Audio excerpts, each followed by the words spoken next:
We know that. But many of us know that we are more of a gas producing country than an oil producing country.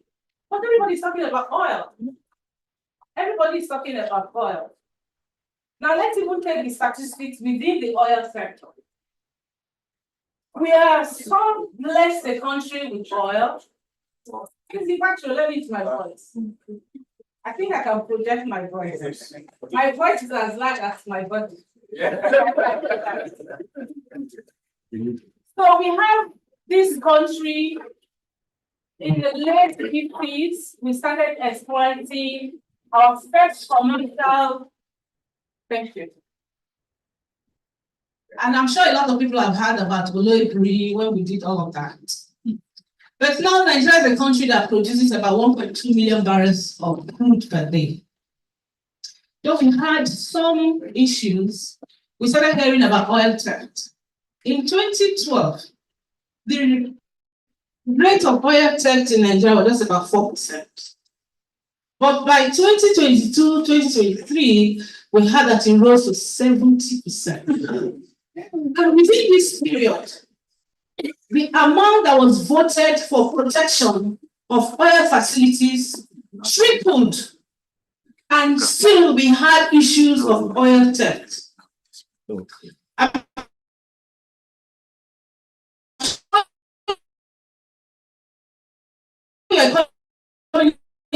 Building, you see how high this building is.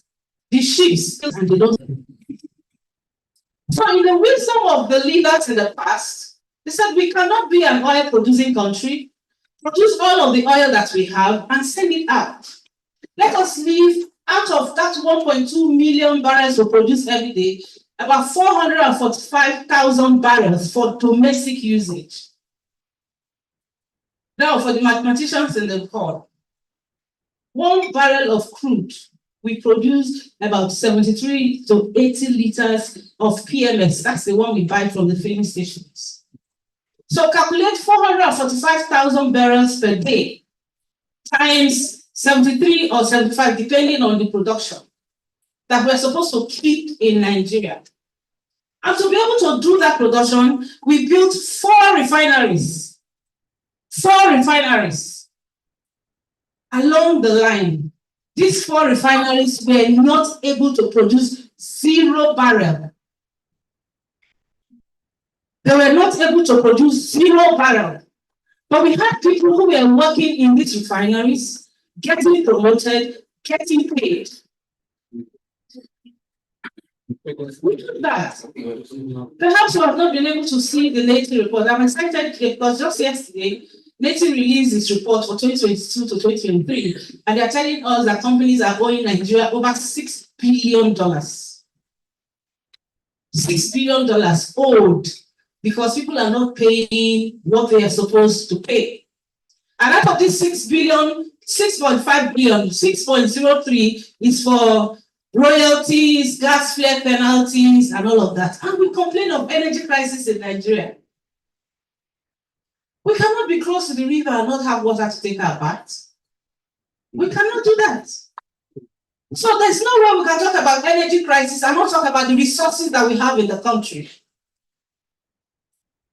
So you have 445,000 barrels per day that you're supposed to use as domestic consumption. And at a point in time, we are not getting that. Our former NNPC, that is now NNPCL, they call direct purchase, direct sales contract. And some time ago, this same NNPC voluntarily signed on onto what we call the Open Government Partnership. And that's why I agree with Doc when he said there are lots of that we have, just that people are not implementing that. NNPC carried their 2 hands, including those that use left hand to write, and said that they were going to do contract transparency and they will let Nigerians know the content of that contract. We, as an organization, did oversabi. We said, okay, we have seen where you wrote it, because they say you put something in the book and people will not read it, but we went and read it.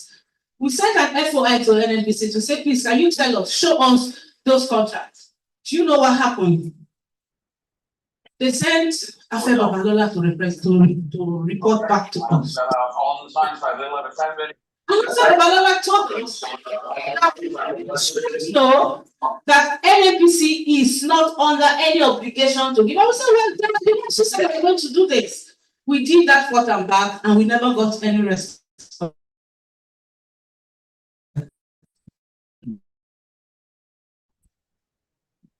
Of subsidy and no subsidy. If you recall, when President Yar'Adua was around, he was the one that first talked about the cabal in the oil and gas sector. So the cabal at the high level is not a new thing, it's something that has been going around. I said the cabal will not allow this to happen. I was one of those on the streets in 2012 when we accused Jonathan of removing subsidy. In 2016, as soon as Buhari came into office, he also increased subsidy. But over 70% of us that were on the street accusing Jonathan of increasing subsidy, he said, no, wait a minute, maybe the man has a plan. I flew all the way from Asaba to Abuja. We were not up to 10% on the streets protesting the removal of subsidy by the president. And you know it has never gone down. It has gone up. Yesterday in Abuja, I bought 1,000 naira. Last week in Benin, I bought 1,300 naira per liter. This is for a country that is oil producing. This is for a country that has made provision for 445,000 barrels per day for its local consumption. This is also for a country with 4 refineries that are not working. So what did we do? We decided to leave our 4 refineries that are not working and put 20% of our cost into Dangote refinery that has now reduced to 7%. When the story started, it was 20%, right? Yeah. But when the fight started, we now got to use now 7%, right? But this is the reality. Like it or not, we're talking about energy crisis. We must talk about the resources that we have not managed transparently. And it is fighting everybody. And I know with this energy crisis, there's this, I think it was a show, they said the rich also cry. You saw that when Dangote and government were fighting, I now understood what it meant for the rich to cry. So let's talk about the Dangote refinery. Dangote is getting crude in Naira, was selling back to us in the prevalent rate in dollars.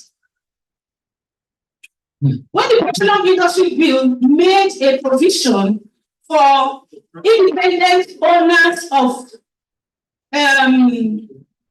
refineries to be the ones that will have license to bring petrol into the country, we were crying, we were shouting, because we knew that today what we're having with the Dangote refinery will happen.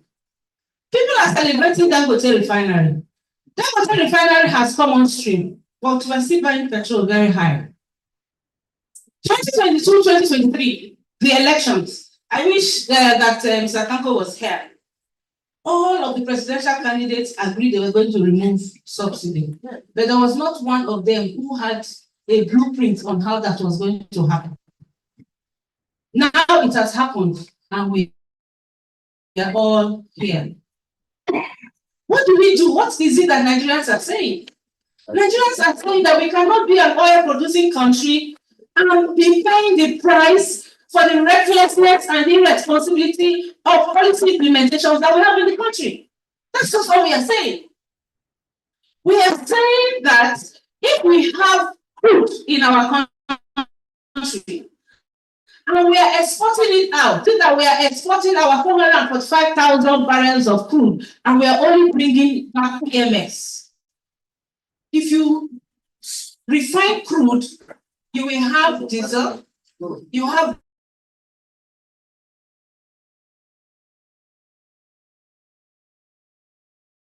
jet fuel, you have, but the only we bring back is fuel. Then the money that we're supposed to get from the extra, nobody talks about it, and we're talking about how much we're paying landing costs, landing there and landing there.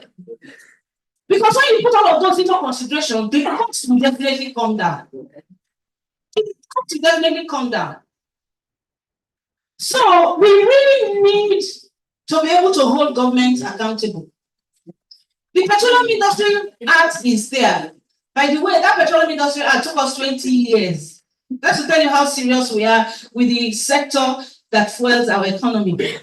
Our budget is based on how much we sell every crude, right? So if crude is selling for $40 today, we're already projecting how much, and that is what we use for our budget. And at the same time, we're not serious about the law that governs that sector. And we just know this. We know this. But when they want to play the politics, you will hear the authority come out to say the crude that Dangote is giving is below standard. Why should you let me know that on the on TV? Why haven't you done your due diligence to let us know that this is what you did, this is what you did, this is the percentage of carbon, and this is why you say it's not right?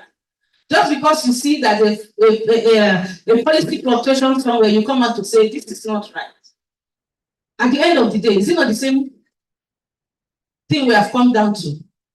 Now, that have to say he has to determine how much he will sell.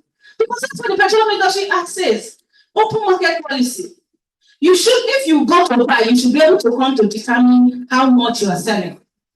And then he said it is the Federal Executive Council that determines the cost.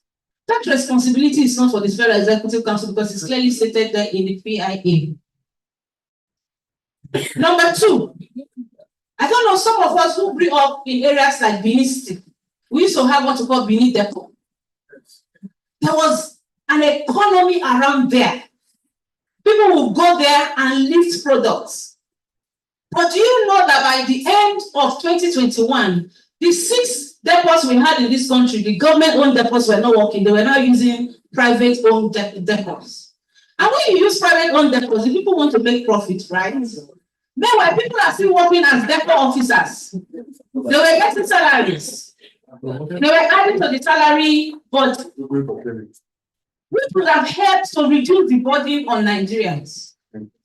Now, we went ahead and said people should have modular refineries. By the way, modular refineries can produce about 10,000. So if you take that 445,000 barrels, instead of sending them abroad, you could have given to these modular refineries naira rates. They will produce and give us petrol. But what do? We go out, we're talking about oil theft. People are in the creeks, they are refining petrol, and they are putting it in those big ships, and people are saying they can't see them. It is only in this country we had a ship that left Nigeria and got missing before it got to Ghana. So the fundamental questions we should ask. Number one, I agree with Doc when he said we need to build capacity. Build capacity of citizens to understand what kind of questions they should be asking and what is it that is causing this energy crisis that we have. Is it that in Nigeria we are buying petrol at 1,000 naira a liter? What is happening to our 445,000 barrels per day? Because if you give, for instance, the 445,000 barrels, so a Dangote who is supposed to produce 650,000 barrels a day, then let us look at gas. We're talking about moving to CNG so that we can have less cost. What is the policy? Why is it that we're using CNG? What is the incentive for Nigerians to move to CNG? By the way, those people who say we should use CNG are still using for petrol. And there is no incentive. They have set up a few CNG stations around, but what about the conversion? What about the importation of CNG? The same mistake, I'll end on this point. Nigeria used to be a coal country. If you go to Enugu, those coal plants there. And then the whole conversation globally started for people to use fossil fuel in terms of crude oil. Nigeria started using crude oil and we forgot about coal. The people who were pushing coal are still using coal today to generate energy. Now there's the conversation for energy transition. We are taking first again. Nigeria is the first country in West Africa to set up the Climate Change Act. Are we implementing it? There is an energy transition plan, and we have said that the vehicle for energy transition is gas. How accessible is gas to people? You know how much you buy a kg of gas? It's still not accessible. So the questions we should ask, one, sir, the laws are there. The Federal Consumer Protection Council that you mentioned is the same Federal Consumer Protection Council that came out to say Nigeria should begin to reduce price, but the next day fuel price went up, even officially. And I'm asking that advocacy or direction should be first taken to the people who are increasing fuel, because everything about livelihood in Nigeria is centered around the utilization of PMS. Cottage industries, barbers, whatever, no matter how small that business is, they rely on fuel. I tell you, we're buying fuel 1,000 naira in Abuja. In the communities, people are already buying a bottle of beer, which is equivalent to 1 liter, for 2,000 naira. Fundamental questions we must ask, because all of us are wearing the shoe and it pinches us.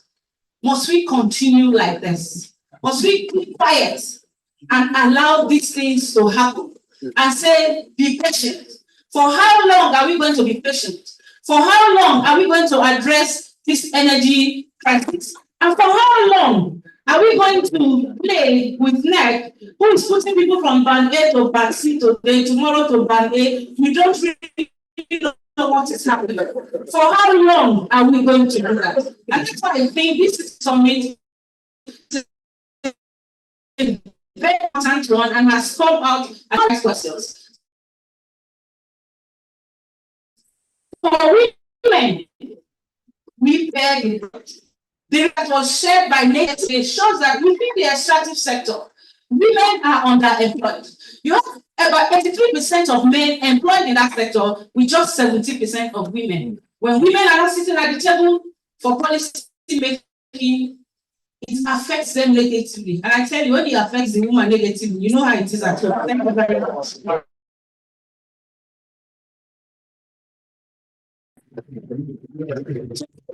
There are things we want to share. Setting up for transparency and advocacy. Really, we have the national rights. So, from the reason why the executive director of this very noble center for transparency and advocacy.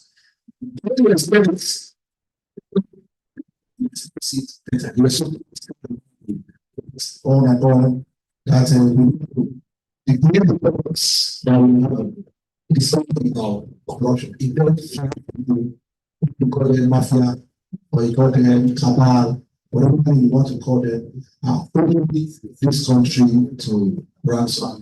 It's unfortunate with all the structures we have, it's judicially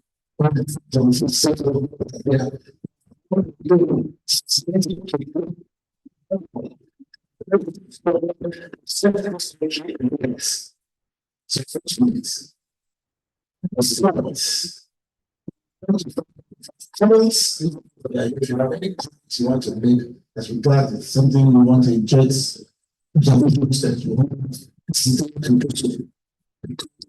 it's like so we have been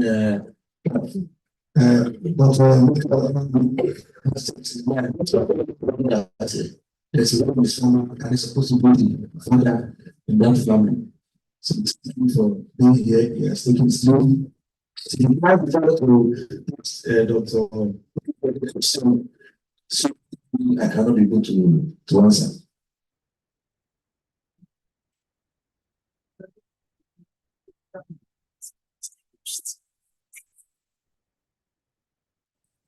It says we want to be confusing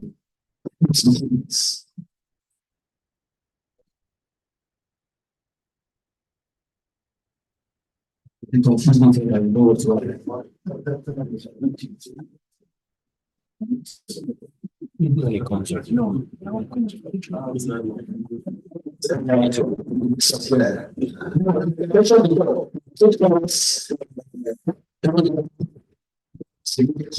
Because we're at the today's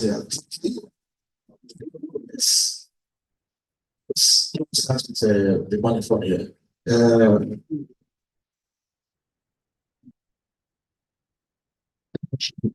Sure. Thank you very much for the honor.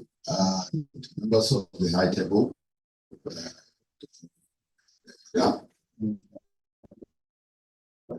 Distinguished guests.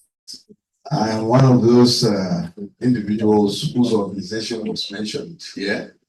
In fact, I came in when Dr. Fagbemi was, debating the FCCPC, NERC.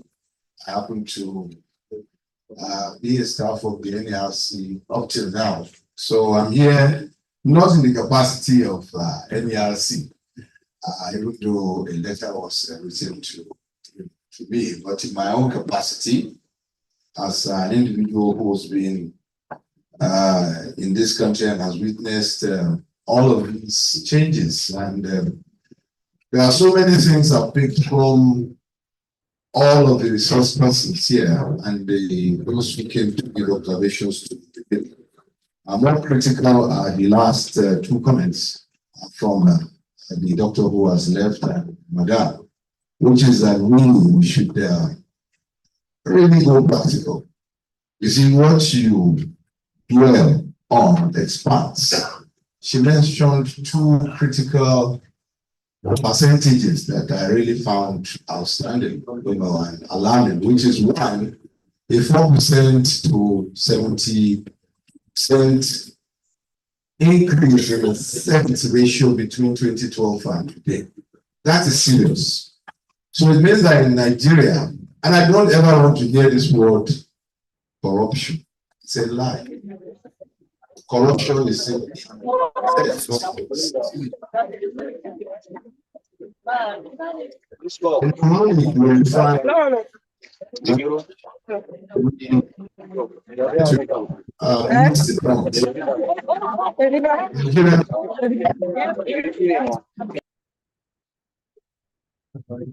can we use them completely? Okay. I'm sorry. I will be 60 in 2 weeks' time by His grace. So I'm a real Nigerian. I have stayed here. I've worked in the public service for almost 40 years. So I'm retiring on the 10th of October, not out of my inability to be able to continue. As far as I'm concerned, genetically, I tell myself I'm 45 years old. So I still have about 15 years of real practical service. And it pains me every time I see us sit down and we speak and speak. I have a son who is somewhere outside this country. I have trained him to be a Marine because for you to survive in Nigeria, you have to learn the codes of the Marine. You get, an M16, you get a pistol, and you get, that jackknife or whatever they call it. And they give you specific rounds of, ammunition. You expend those, you probably lose your knife. Every other thing around you now becomes your weapon for survival. That's how I've survived in this country. That's how, unfortunately, we made to survive. But as soon as we step out of this country, we are lying. My son, for 24 years, I was preaching, he would tell me, blah, blah, blah, blah. Yeah, you don't understand. But I kept on. I said, look, you are my own experiment. First and foremost, you become an engineer, not because I'm an engineer, but because I know for you to be an engineer, your brain must be torn apart and then be brought back gradually. So that when you come out with your degree in engineering or law or accounting, you are able to blend into any circumstance you find yourself easily. I didn't do engineering. I am in social sciences. For over the years, I have strived So when the guy finished his engineering, he gave it to me. He said, "That take your petroleum and gas engineering, take it." It very he was almost crying.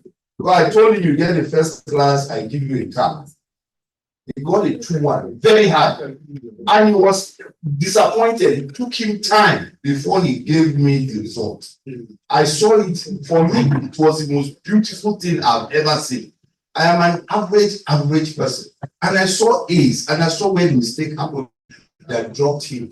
But guess what? That's not the story. Immediately he gave me the certificate. He left and said, "Daddy, I'm sorry. I've given you engineering. I want to become an accountant." And today, as we speak, my son is becoming a CPA in Canada. CPA.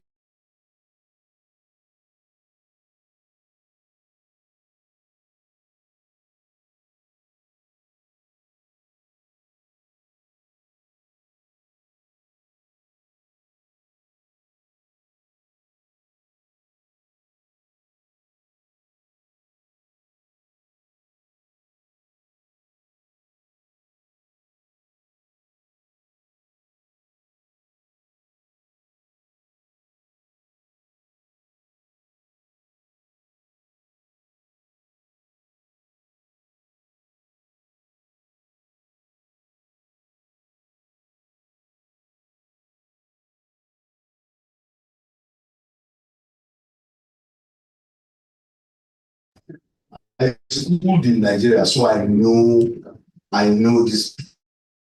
You understand? I did my first degree, second degree. In fact, I started from a polytechnic all the way to a doctorate. You understand? And I was afraid. I see 10 o'clock is 10 o'clock.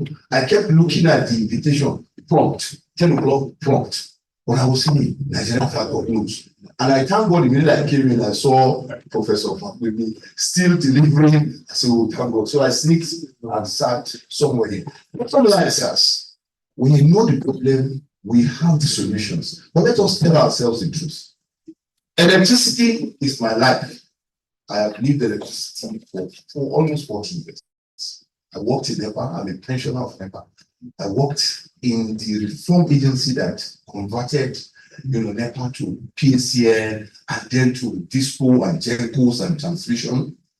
I have been in the regulator for 19 years. So I know when we mentioned Madam Band A, if we had not introduced Band A, we would not have electricity today. Because, like Prof said, if you don't pay for an item, this is the analogy I usually use. And I am the chief advocate of NERC. Everyone in Kibos have seen me. See, this is team. What do we need in team? Is the content. But team has to be packaged. Team must be brought to our table.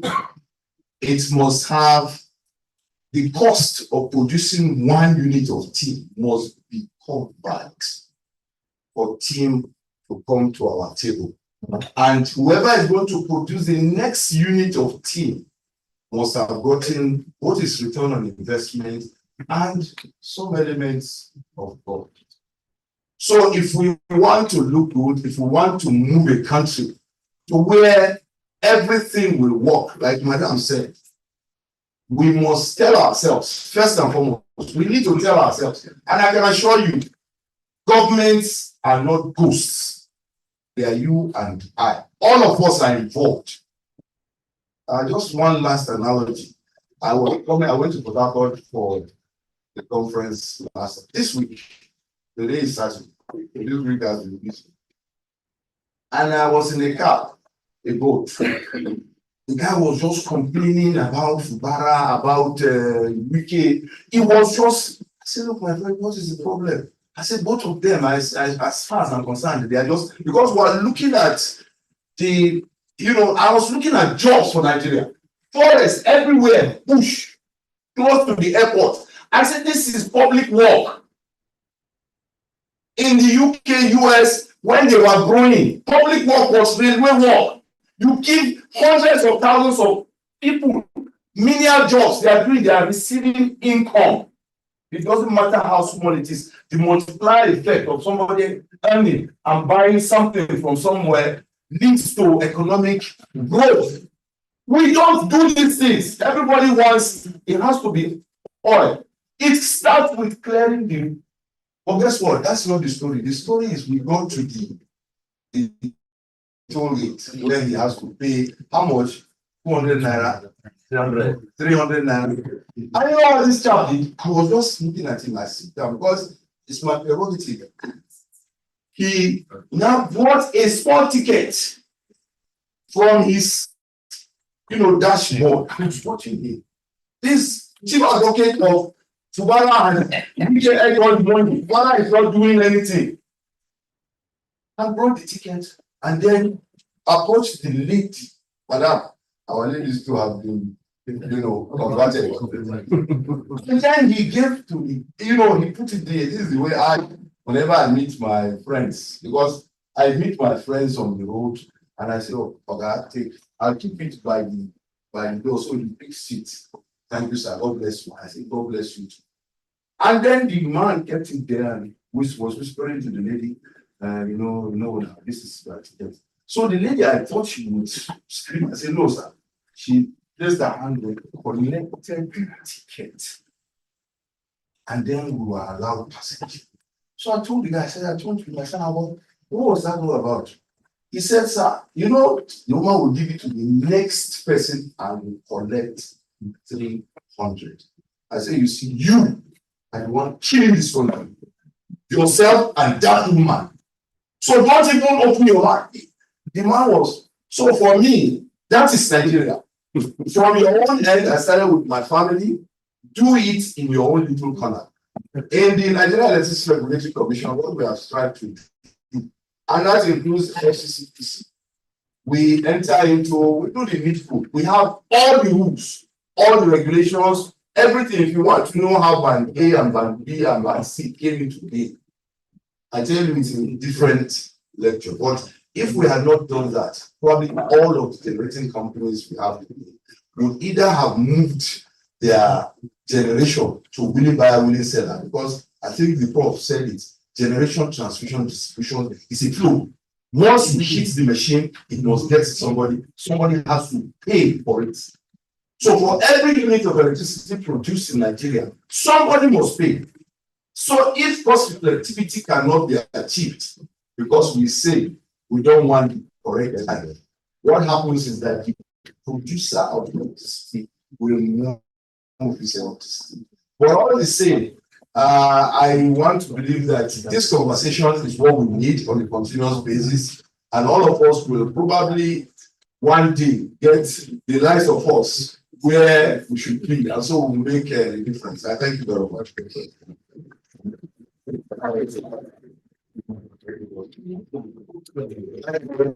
Dr.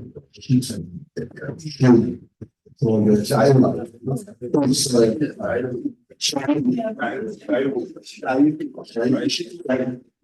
Oh, thank you for disposing. We have got down that we go to it. Because of the shouting band A, band B, band C, like Dr. Keaton said, confidence by Dr. Here, you must pay for this. You cannot come back.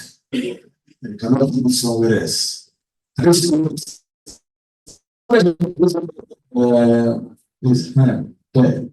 Dr. Uju, come on, let us see. So, make us as brief as possible.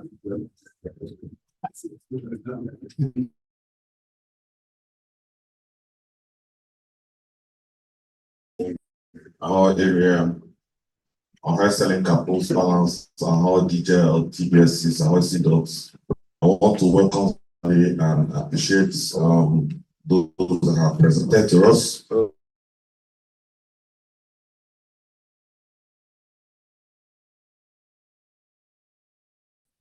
I've been listening.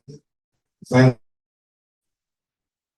been from the beginning till now. I don't intend to leave until we are asked to go home in peace. My worry, my concern, my reflection after all this to reach what next? And that is the message we need to articulate. And don't get it twisted. We will do our bit, articulate it and send to the governments. We can look at it. I was thinking that Buhari would have been the worst president we had in this country. When even one of the speakers said the man wasn't listening, he was indifferent. I am aware. Whatever the text, I am aware. I am aware. The Lord will be sitting down. It's not scary.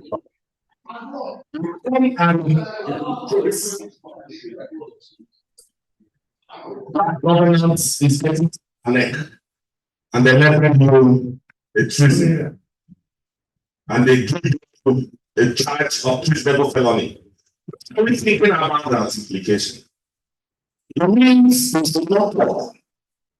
And all the people that have been talking to me, I'm trying to say this, they have been trying to be politically correct. Nobody wants to rest on the shoulders. Let's talk about energy crisis. Let's talk about the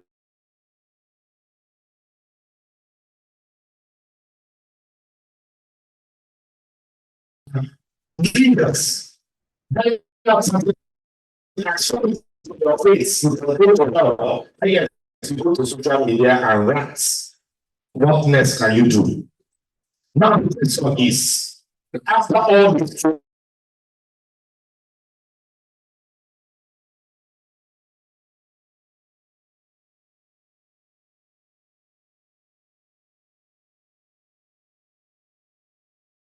how many people in this world will be angry enough to even believe in the use of that fearless demonstration?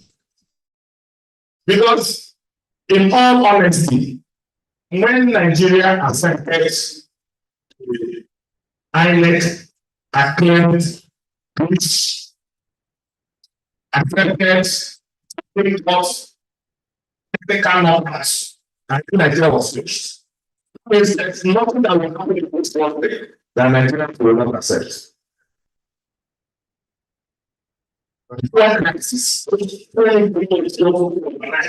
like the corner boots. Nobody will just complain. This recent last one, it's not the last one, but one very true. After all, another one is over. Now, after all, let us reflect. Next. Unless you get so angry about the situation that you get worse, once you get what from that your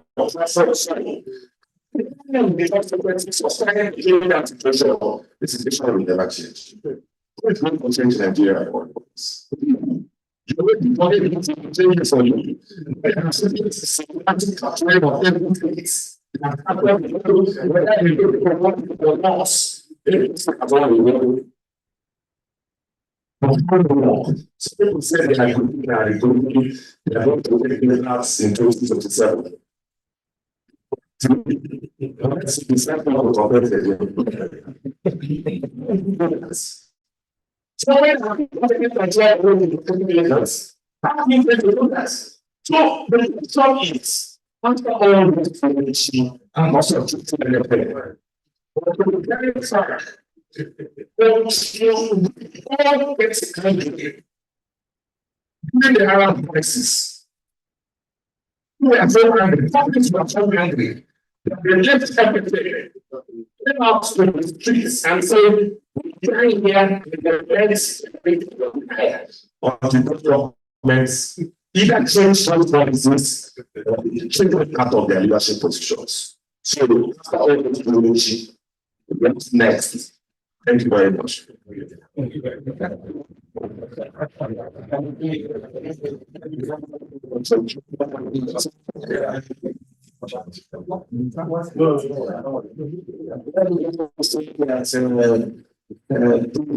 before now, and actually thought every single year I think should be taught could be touched. So and times last space is because you are going to develop something That's something before. Because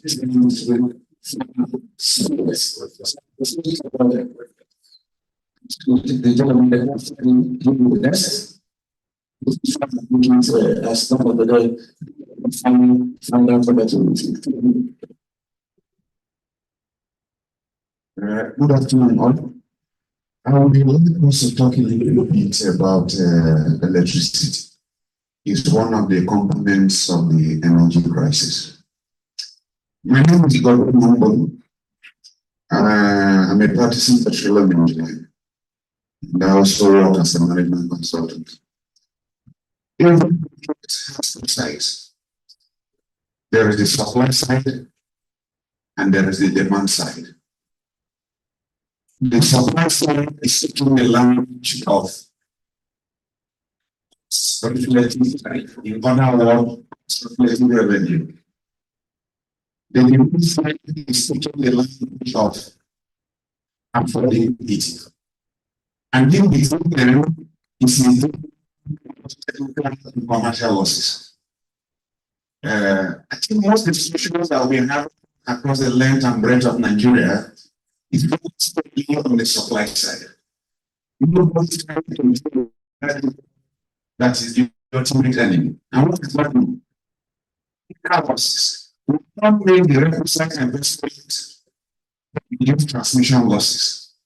We don't make the requisite investment to reduce distribution losses. We don't put sufficient energy use commercial losses, and let's see that. If this is removed, we will continue to pass on the cost increase for existing homes on the demand side, thinking that the demand side has increased the last 6 months. For them to increase costs in the name of postulated tariff. It's a self-defeating cycle. Eventually, even the system of our own will die. Because the consumers do not have infinite disposable income to continue to pay. We have to deal with this thing of technical and commercial losses. Thank you.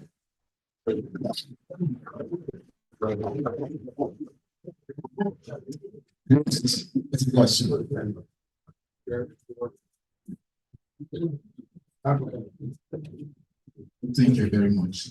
My name is Advocacy, media practitioner, going to private practice.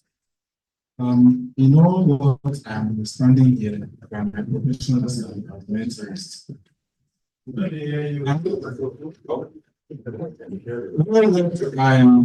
I have an understanding about the energy crisis here. I'm actually thinking about my mom, the village, and how the villagers have been gathering a lot of firewood from different forests and trying to burn them into charcoal to cook their food, to roast meat, and to do every other thing. We've been hearing about the encroachment of desertification, especially from the Sokoto axis. And Nigerians, I don't think we are doing anything about it. Even if we are doing something, I don't think it's sufficient enough. So my question is, in all this energy, whatever we are talking about, yes, they've talked about petroleum, power, generation and all that, but I am looking at the wood that is being exploited on daily basis from our forest, and our forest is quite depleting every day, and we need it because every restaurant in Nigeria, every people roasting fish or roasting meat to sell in the evening, roasting the plantain and the rest of it, they need charcoal. And our forest is quite depleting. What are we doing, or what are we doing about it? Thank you very much. Thank you very much. They don't want them to roast fish or Good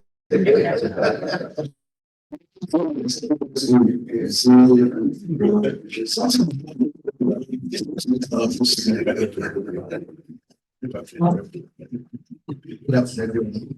I am Barrister Charles. My question goes to Dr. Shitu specifically. Even though I know that you said you are here your own personal capacity. So I'm asking this question to you, your own personal capacity.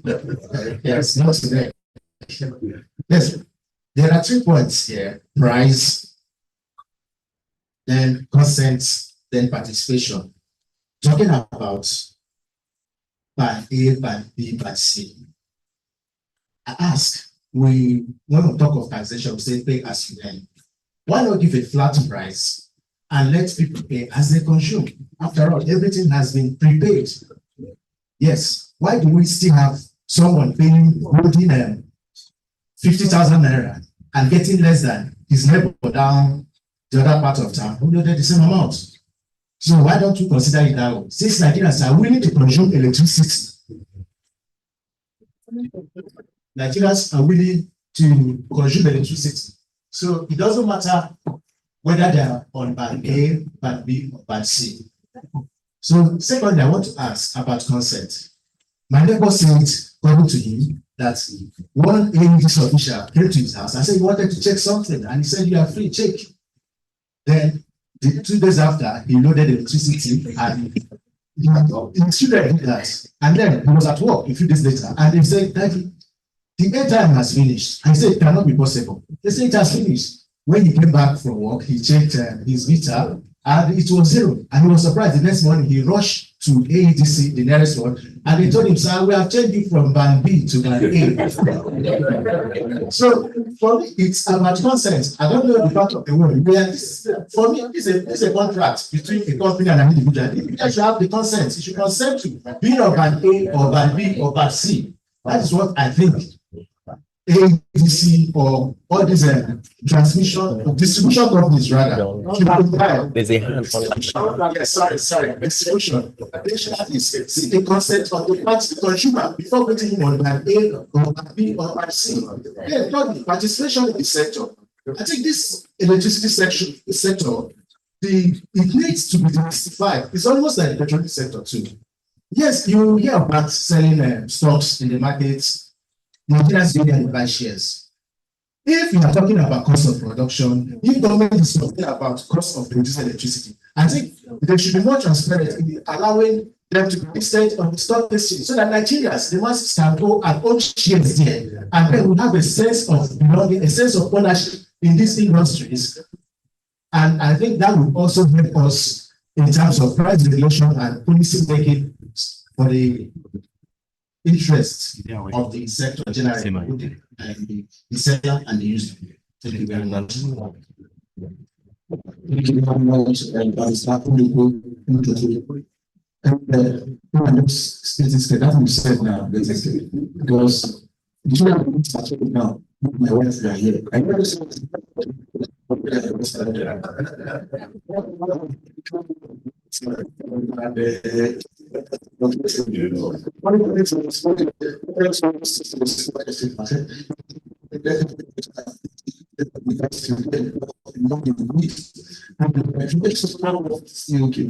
problems that just a handful of people stay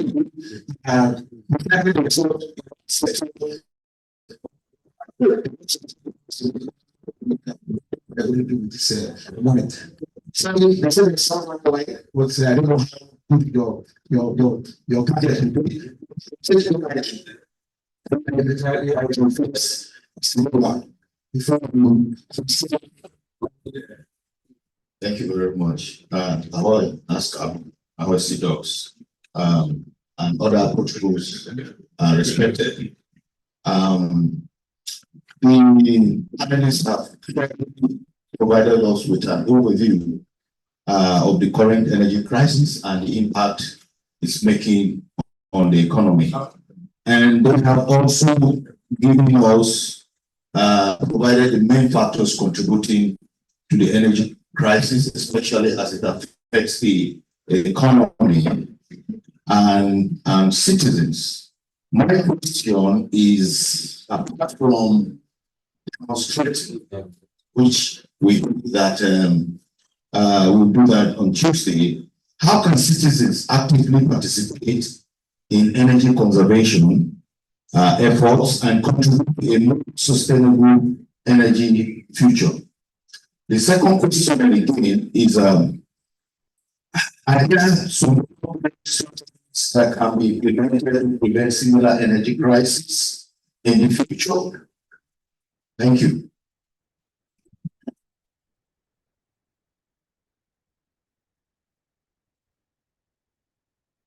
All right,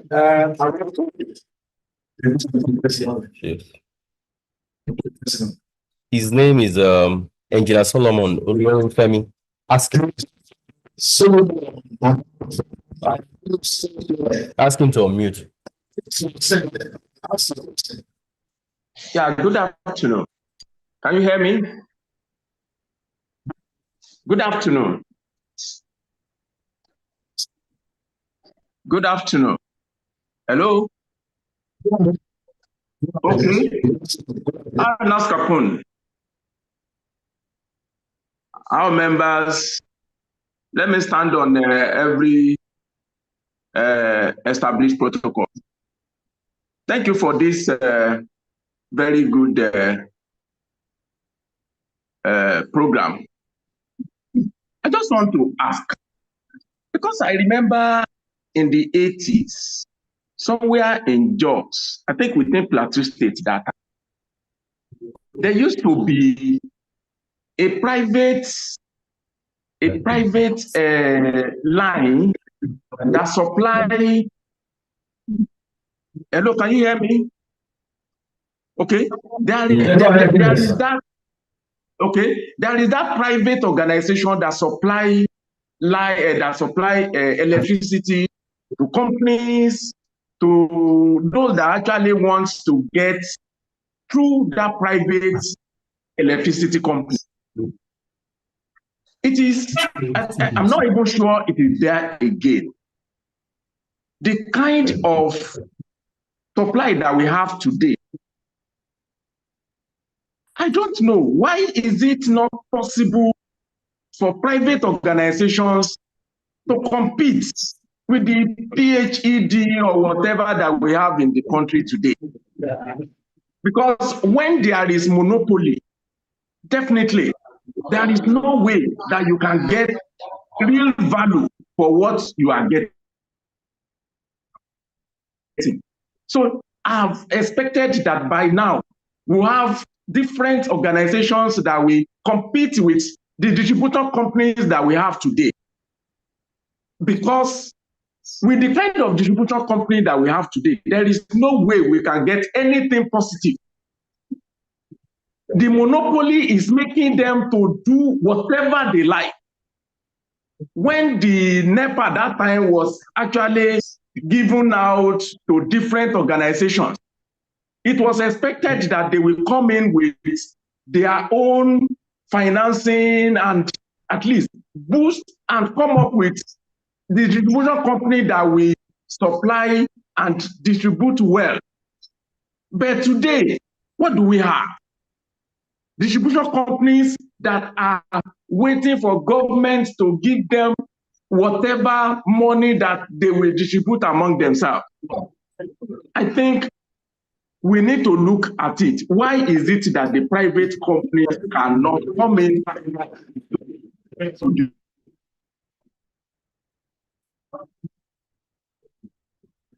think the response is very transparent. You should put the generator much for the opportunity. We appreciate your comments. Some people make comments that he just made comments now. Some that came in from a person, and one was through the idea at Dr. Shari. Just make those quick responses.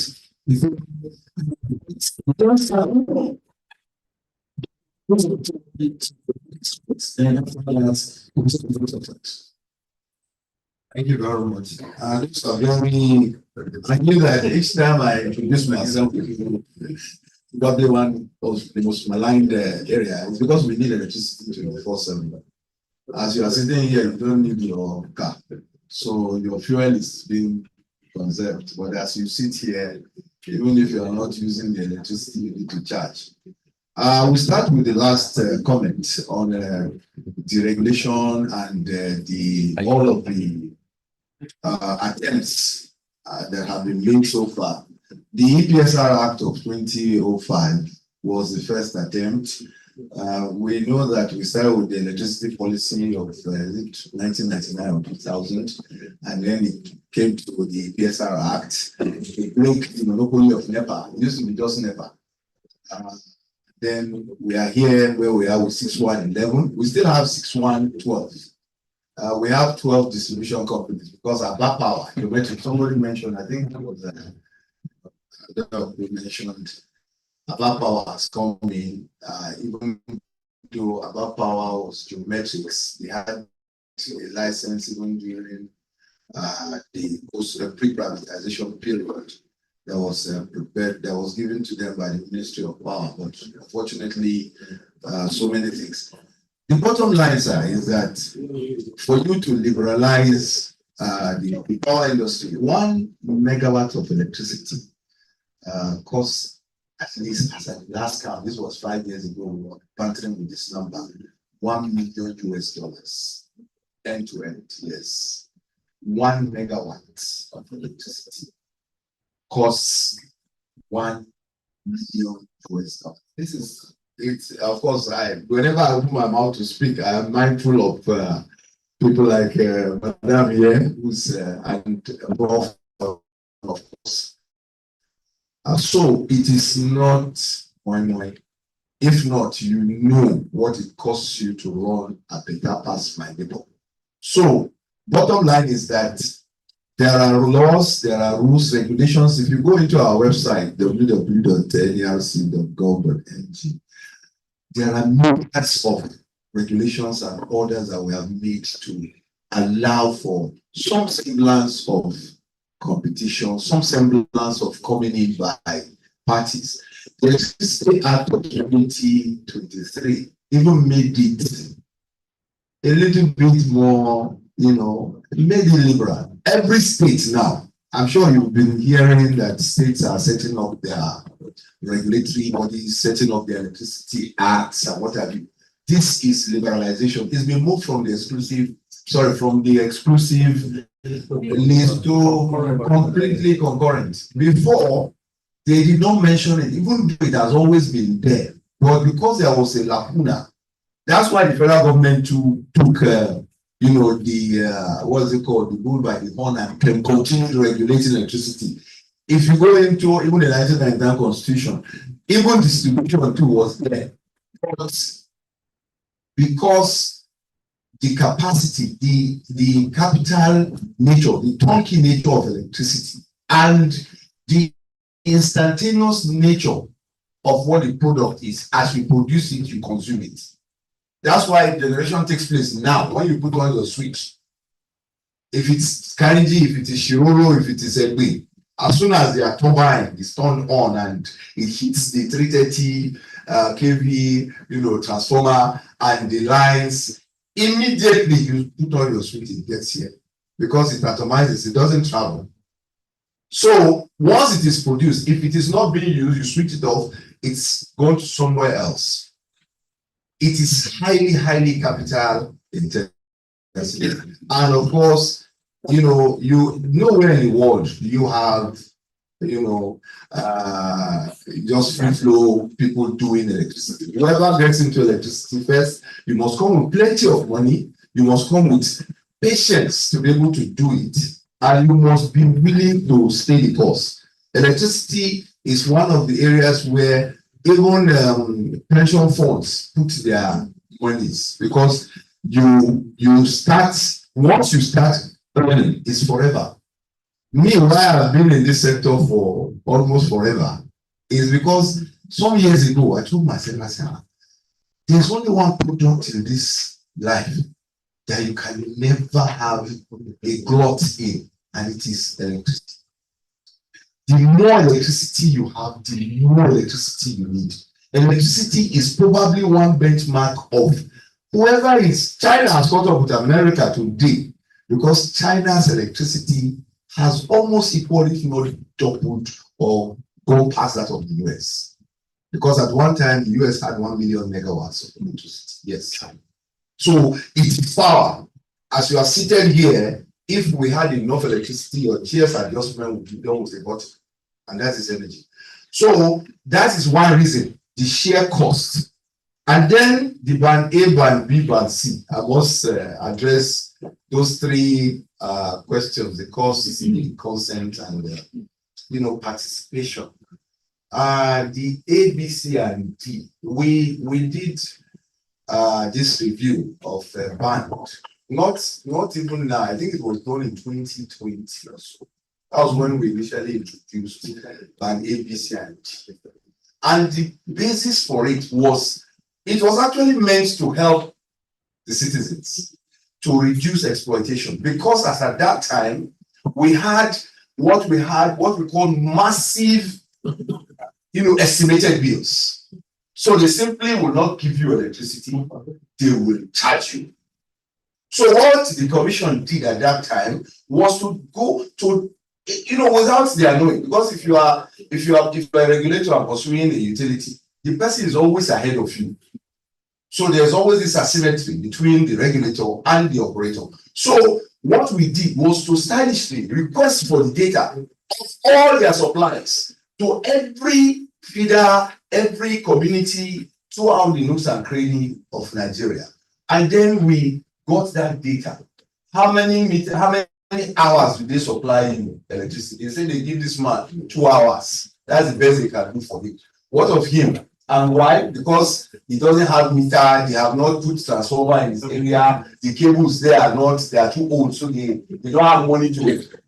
And for this organ here, him is the Maitama candidate and the Apple candidate. So he has every infrastructure is top class there. So they give him, almost 20 hours of electricity every day. So, and this man, his one is medium. So what we did was to get those ones. It is not conventional practice in tariff making. Like the gentleman mentioned, the only basis for costing an item, which is what is to put the input, the cost of input, cost of service. But we are in a peculiar country where everything is done in a manner that only God knows. In fact, there was a time the white people came and said Nigerian practices electricity.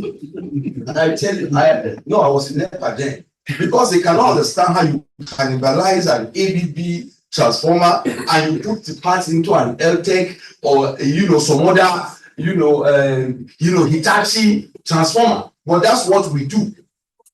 It works. So what the commission now did, based on that data that we collected, we now said they didn't know, the distribution companies did not know what we wanted to do.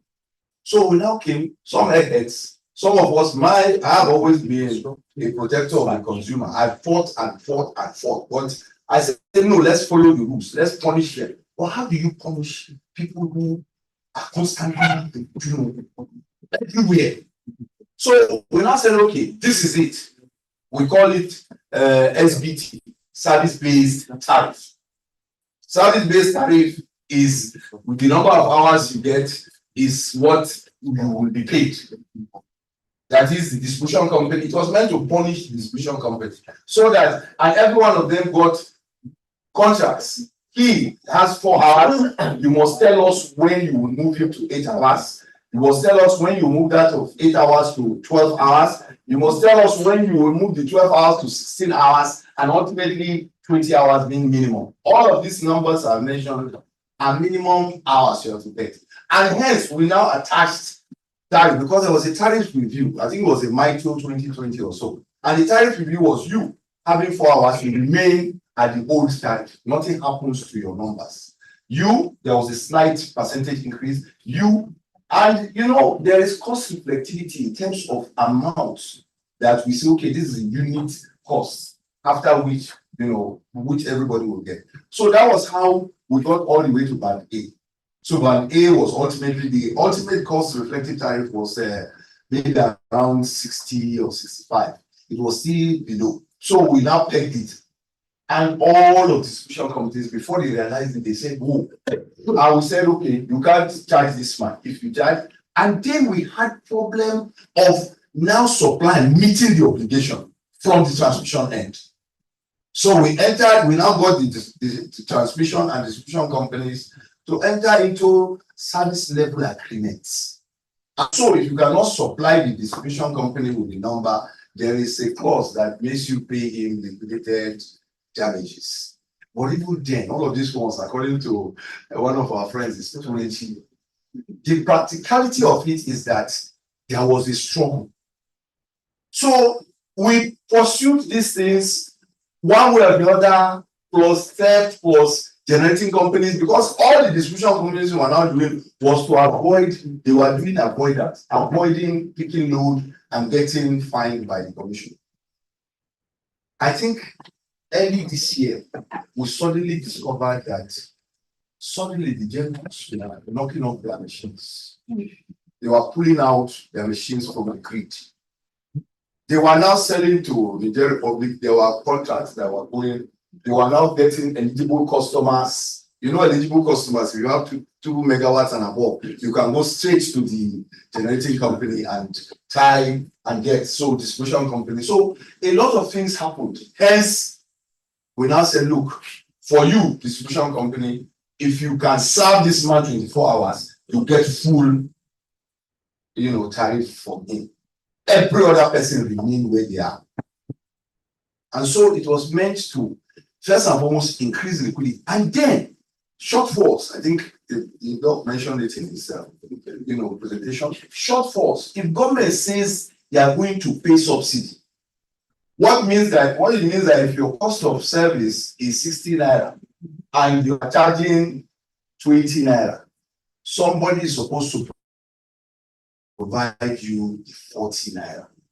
And because electricity is what it is, every second as we speak here, somebody is putting in money into generation. If you owe him up to the point, you will probably just pull out. And hence we needed that urgent move. And hence the consent, you must get consent before you get what's it called? That is just a nutshell of band. The consent is that they've not had access to your meter. What you have, each of your prepaid meter, unfortunately, is a billing center. So unlike when we had postpaid arrangement whereby they had a billing center where they saw everybody. Now, if they bring the meter and put in your place, if unfortunately at the time of configuring that meter, they didn't tie it to your feeder or tie it to your transformer, it might be a meter meant for somebody in Wuse and was brought to you. It will work because it's a standalone system. So when you buy token, the moment you put in the token in there, it activates. It is not tied. So that's why you see them trying to do enumeration coming to your place. If they don't pick your meter number and then align it to that feeder, we are punishing them. That's why you see from time to time there comes, even this month, we came out with another sanction for overbilling. As soon as we identify these anomalies by the distribution companies, of course, we punish them. This electricity is a whole day's affair. So, thank you very much.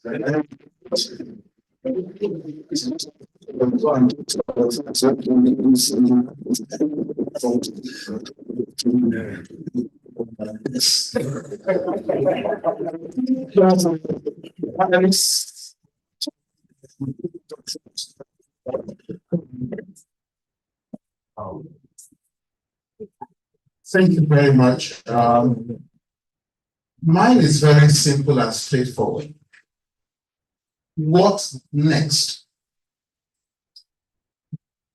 You'll discover that my final recommendations were tied to the need to advance the Fearless in October protests. That's the truth.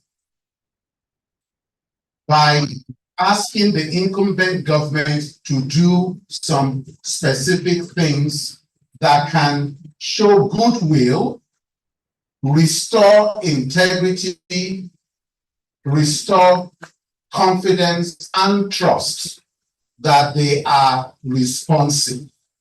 And that is why I requested that everyone that had either protested in one form or the other pursuant to the prerogative of mercy and clemency, the president should kindly institute a nollie concerning those who are now facing the charge of treason and ensure that every other protester that is currently behind bars are released. That way, going ahead with the protest march will no longer be necessary. Not that I am afraid of people protesting, but I am mindful of the fact that we will always have a cacophony when you have protests and you do not achieve anything per se. About 20 pages of what I presented to you actually dealt extensively with the legal and policy frameworks existing, that if they were working, there will be no need for any citizen to actually go ahead to ever get to the level of protesting. While I was in government and I left 28 years plus, I was handling a schedule called the National Mood Reporting System that was embedded in the National Orientation Agency. I handled that responsibility and we were maintaining the reportage every week for the consumption of the then head of state commander-in-chief. Painfully and sadly, the current NOAA is not able to submit more than one report in a month. 28 years ago, there were no computers. We were using at best electricity typewriters, and we were submitting reports every week. There was no internet. Today, they can hardly submit one report in a month. You just retired, so you can bubble my bust of lies if it is lying. Ahead of the End Bad Governance protest march, that agency produced a report called Civilian Intelligence. In that report, the agency skipped some states. It should interest you because I have a copy of it. They skipped some states, meaning that they did not report on some states, and what they actually provided and reported and presented to government, if I was to score it by the standard I was using 28 years plus ago, I will score it minus 900%. What did I say? Minus 900%, because it was not pertaining to the legal and policy frameworks that established that agency, Decree 100.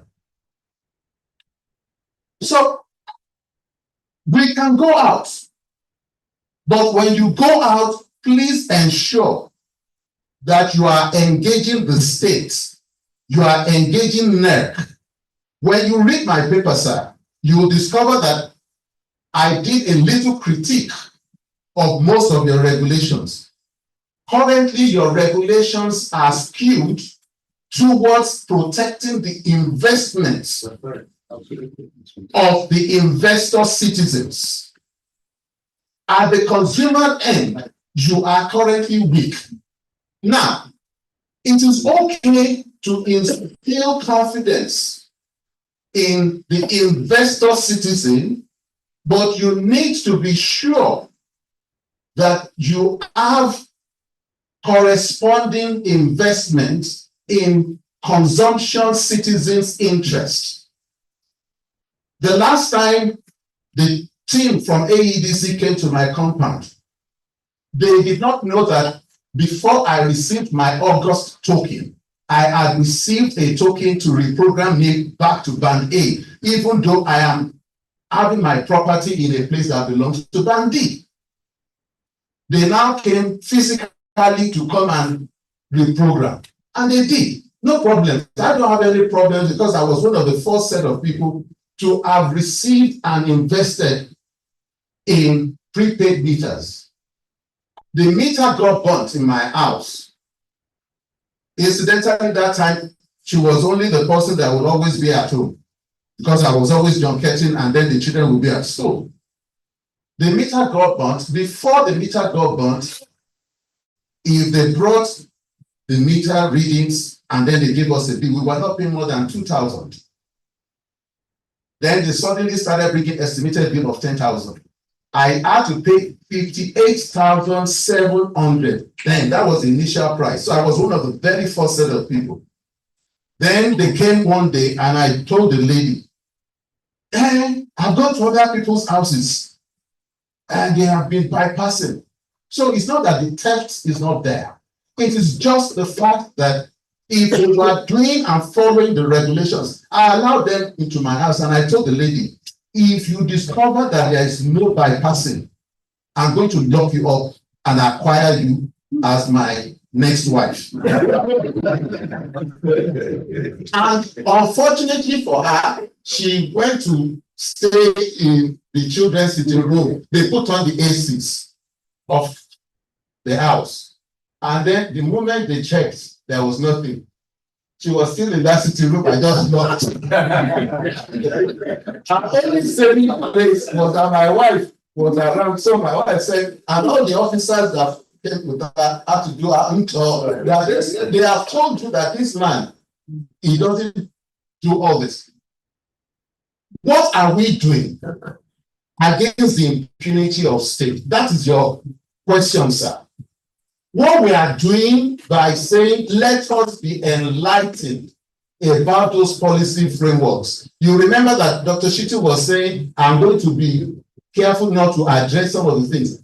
When you are able to say theft is occurring and you do the disruptive research, you will understand that even if Dangote starts production fully and all the NNPC refineries are functional, if you have not done that disruptive research, that will tell you that the capacity of the depots that are existing in public sector and in the private sector is this, and you ensure that you bridge and put products there, you will soon have a situation where Dangote in particular will rather be exporting. And we would have had the opportunity, and this is why I said, don't go out. You will discover that Dangote bought crude, from the US. How did the crude get to the US if you have had a situation where crude theft was 4% by 2012? But today, it is over 70%, and those who are in the know will tell you that it is actually edging towards about 80%. Meaning that we need to get state apparatus to do the needful. And for us to begin to say, you have gone into retirement, yes, but come back. Come and vomit what you have done. So if you go out onto the streets, my brother, my sister, you are not achieving much. And then, unfortunately, they will activate security law enforcement and they will use legal provisos that are not relatively to be used. Treason is not supposed to have been used. It's the same thing. I've been having a running battle with my colleagues and friends that are in security and law enforcement. There is nothing like farmer-herders clash. What did I say? There is nothing like farmer-herders clash. There is nothing like communal clash. It is a deliberate attempt by the security and law enforcement system to run away from their responsibilities. Because what are the things that are really happening when you say you have those clashes? Women are raped. women are killed, citizens are killed. When you have rape, based on the penal and criminal code, you can easily investigate. Regulation 420 of the police demands that we should have forms under which documentations must be done. It means that if you have a corpse from what is reported as nomadic X-Men security challenge, reported as farmer others class, when there is a laceration, when the bullet goes in, you must say this one, this is the type of weapon that was used, and it becomes an homicidal thing. How many homicidal investigations have been done concerning all these issues? I stand to be challenged and corrected.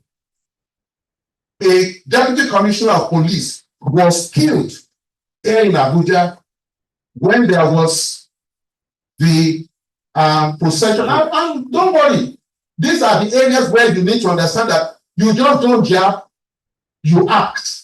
And when you are acting, you must act correctly. A deputy commissioner of police operations was killed. It was this Islamic movement of Nigerian people. Now, for those of us who have the privilege of seeing the photography of his corpse, that young man was killed by a friendly fire, where the bullet went through, and you can see by ballistic orientation that the bullet was from a particular kind of weapon that is issued only to states functionaries. So if you want to address these issues, make sure you know the legal and policy frameworks. Some people will occasionally, when I appear on television, will be phoning my wife, we are praying for you. You know why they are praying? Because I will discuss some of these issues headlong. And when anybody who is familiar with the legal and policy frameworks is talking, the people in-house have nothing to do with you. They will just tell you, leave him. Collect the video and do your analysis of what he has said, because what he is saying is equivalent to what some of us have been trying to tell you inside. Impunity can only be checkmated when we engage state operators, those actors who are grandstanding. Take, for instance, if I want to engage somebody like Femi Gbajabiamila, who is now the chief of staff, he presided over hosting a national security summit while he was speaker. If only since he had become the chief of staff to the president, he had implemented all the recommendations in that report. If you need the report, I'll make it available to you. There will be no insecurity in Nigeria today. But what do? They will, like she rightly said, they will tell you we are going to operate transparently. They will carry the instrument and go to United Nations. We've already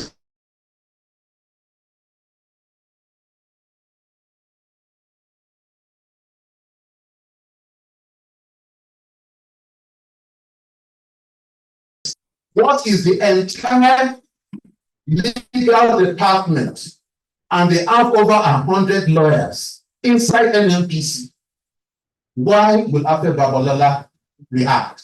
The kind of things I want us to be involved in is to say, this CTA requested for FOI. You went to engage Afe Babalola.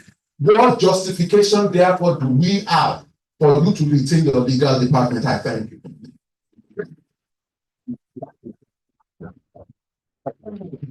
I think things about wraps it up from the question and answers segment.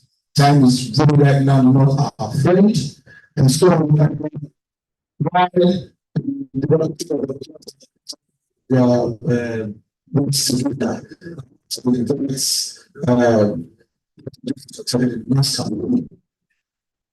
to make his comments. Thank you so much. Our hosts are all GMs or students. And great panelists. It's nice to be here, and I don't know what to say, but at least I've been thoroughly enlightened. When I saw the topic, energy crisis, I'm a doctor. I look at it from the perspective of medicine, and I said, okay, we talk about ATP related to your food and stuff like that, but this is a different energy which affects all of us. So, like you said, we're no longer a citizen, so I need to say fellow citizen, but I say fellow masses. And very wonderful panelists. There will be a rapporteur's report, and there will also be vote of thanks. But let me first of all appreciate the great work, and I appreciate the deck for this kind of summits. This kind of things were actually neat. And for those of us who are saying after the Trump work list, there are a lot to be done. Because if you look at NSAP, I don't know if whether you're involved. It started from Twitter, and a lot of things have before that protest. So when you start having this kind of discussions continuously, the people they will listen to you. They might not listen to you, but they will listen. So have it at the back of your mind that all that you're talking here, they will listen. When you finish his paper, unfortunately, I was never had a call with him. And I told him I was in a summit that a lot of discussions are taking place, and I want him to have a look and talk to his friend. He said, on Wednesday, if you can travel to Lagos, come with paper, so I'm getting a paper. And I'll give it to him. So some of these things, there are different ways of actually getting some of these things done without actually the way you think you should do it. So let's take a moment to reflect on all that have been discussed. A lot happened, robot discussion, conversations, and we have heard powerful stories and things like shared innovations, going to be done commendations. We made a talk about the just plans. Yeah, that's another angle which people look at. I was in JOS that period, and there was never a time in life people that live close to when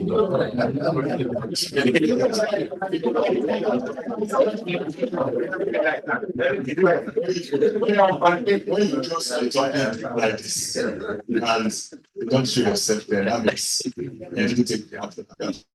So A and B man.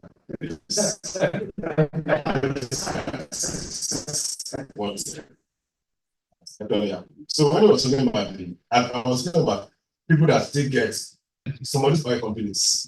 I've not seen any of the places where they work that don't happen. But that's really vast and a lot has really happened. So we have a lot to do with participation. And the key takeaway is collaboration, which is what we're already doing with City, which is very good. Madam City, that's this good. And when I was hearing the figures from your head, I said, I wish I can have all these figures in my head and use them to talk, but I don't know. So this collaboration is what we can add those figures and then put it into value. So it's good that we're collaborative. There will be more collaboration. The media is here, so not just City, the media is here. And morning's Arise station came here, right? And they conducted a small interview. I'm sure most people listen to Arise for their morning show. So let us, as part of going forward, we can get some of these key speakers and tell Arise, let us discuss energy. It can be done in one session. So a collection of all the discussions, by the time you bring them out separately, different media channels, I'm sure people you think will listen to the reach, they will listen. Because let me give you a response. Let me give you a secret of what happened. Well, in those radio stations, TV stations, people are assigned to listen to what they're saying. Once they mention something in the particular ministry, get that by those and they share it. People might not do what you want to don't want them to do immediately. It eventually gets something done. So collaboration is one innovation solution already discussed that. But the most important empowering the citizens and information, that is very, very key. If you don't know, I didn't know how bad APC came up, but at least from what's zone, I was able to know. So if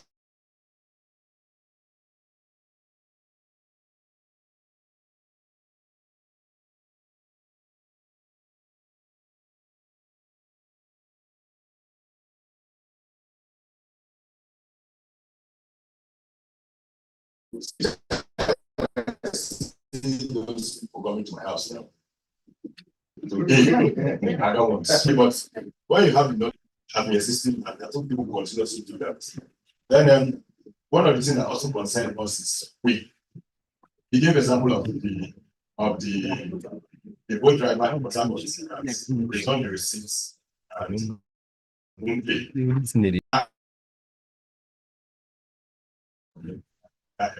Right?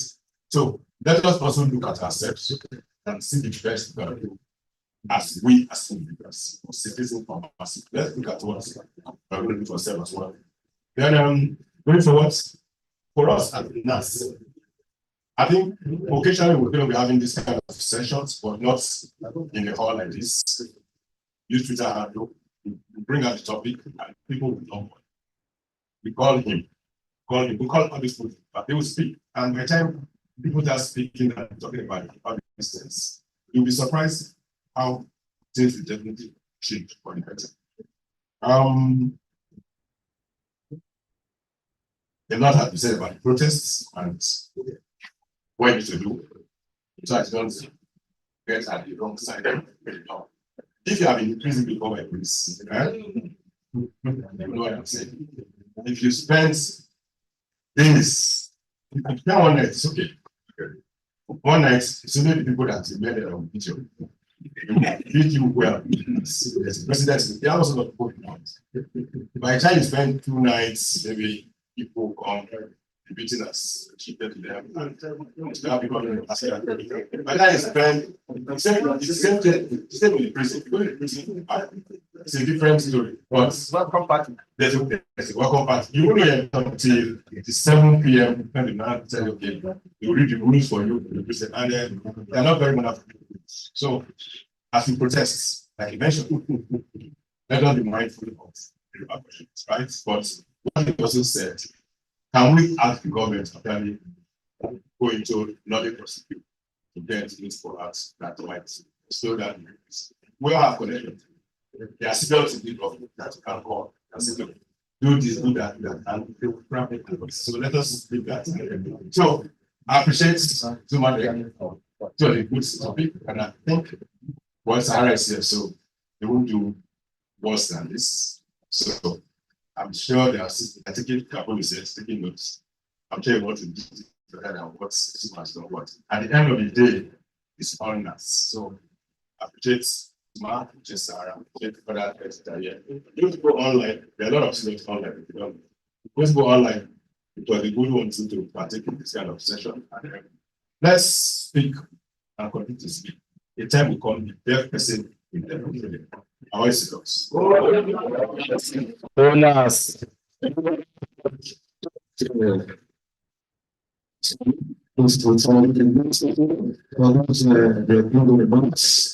And let us know is really good. Showing us that's the person.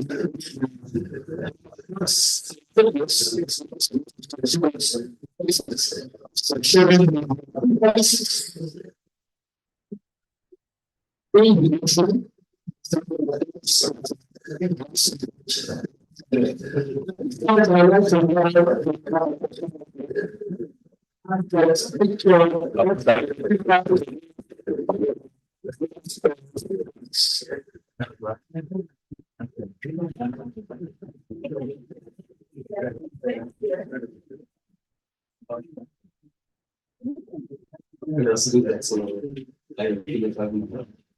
Good afternoon, Engineer Faith. I want to ask DJs, our CDOs, distinguished ladies and gentlemen. I went with earlier on. It's I want to speak with that question. I want us to continue to sleep with this question of the next smart fellows. What do you think? Small,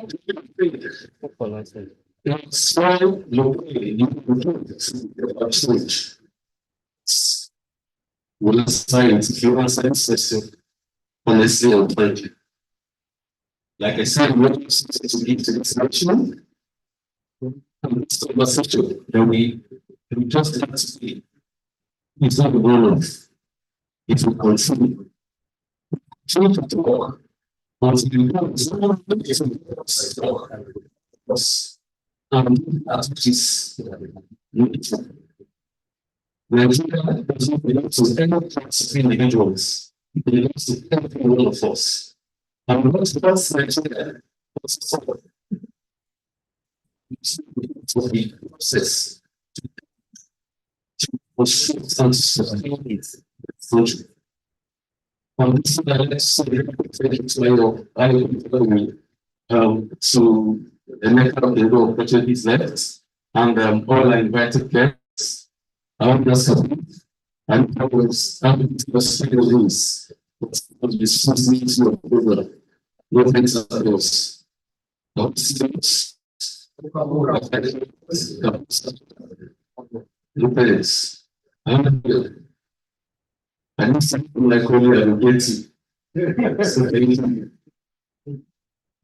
Distinguished gentlemen, thank you all for making an appearance here in spite of your busy schedules to be with us. However, you are not here for fun. You are not here for fun. You are going to discuss our collective. Thank you, and God bless you so.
I'm telling you.